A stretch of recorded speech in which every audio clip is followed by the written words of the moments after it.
Hello everybody and welcome back to my channel. In this week's video I'm going to be showing you how you can make your very own clay earrings.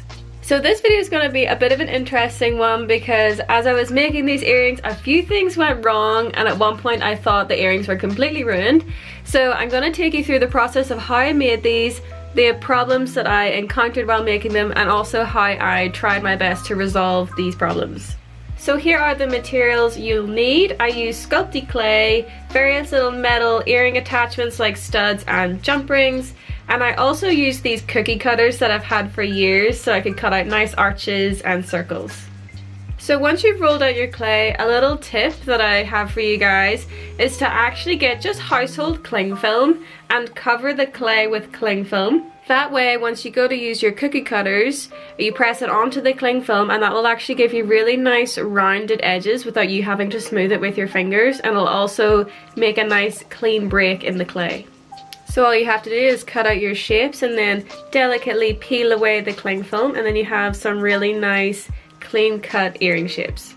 Also at this stage I took a toothpick and I just poked little holes in the clay where I wanted the sort of metal attachments to go. So as you can see, I'm poking the toothpick through at one side and then flipping the shape over and poking it through at the other side, rather than totally pushing the toothpick right through, as this tended to distort the shape quite a bit.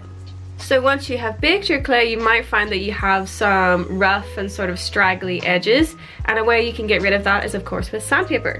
I have some various different types of sandpaper that range from very coarse to sort of medium, all the way to quite a fine sandpaper.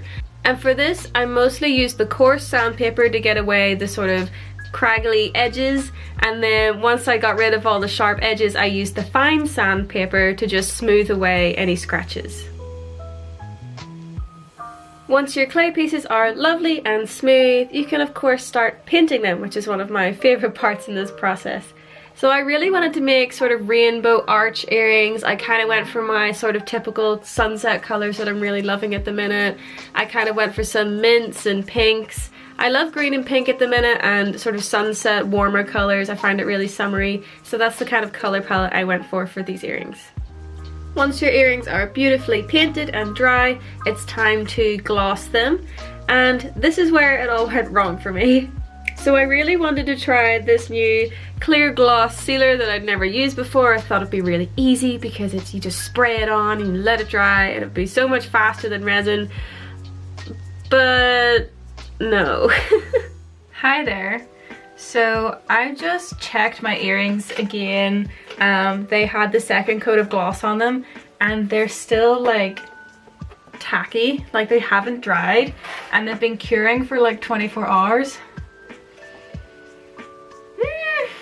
So I don't really know what to do. I kind of like, they're kind of just messed up now because they're just tacky, and because they took so long to dry, like dust has settled on them and it's like in the gloss, and it's just So basically what I think had happened was I used 2 coats of this spray sealant, and the first coat was dry to the touch, but I think it was supposed to be left to cure for at least 24 hours. But obviously I just sprayed the first coat, waited for it to dry, and I sprayed the second coat, and then the second coat just never dried, resulting in really tacky, horrible gloss. And even after a few days it was still quite tacky, so I just decided to clean them as best I can, and then I used resin to glaze the earrings that weren't completely ruined. And also for any earrings that I couldn't use, I decided to just quickly make some resin pendants with my resin molds.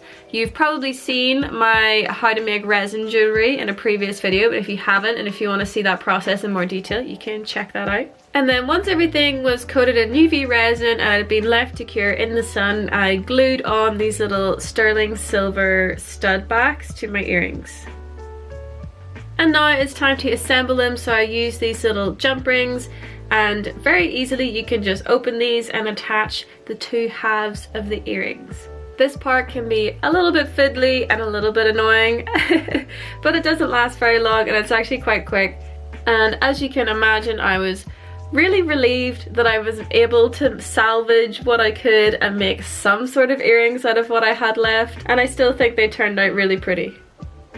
And here are the finished earrings. So as you can see, there was 4 pairs instead of the original 5 pairs that I was trying to make, and half of them are now little resin pendants, but I still think they turned out really nice, and I was glad to be able to learn from this experience and, you know, take on what I've learned to be able to fix mistakes in the future. And I hope you have learned something from this too. If you did, please give this video a like. I would really appreciate it. And if you could consider subscribing, that would be amazing. I make videos every single week, and I will see you guys in the next video. Bye!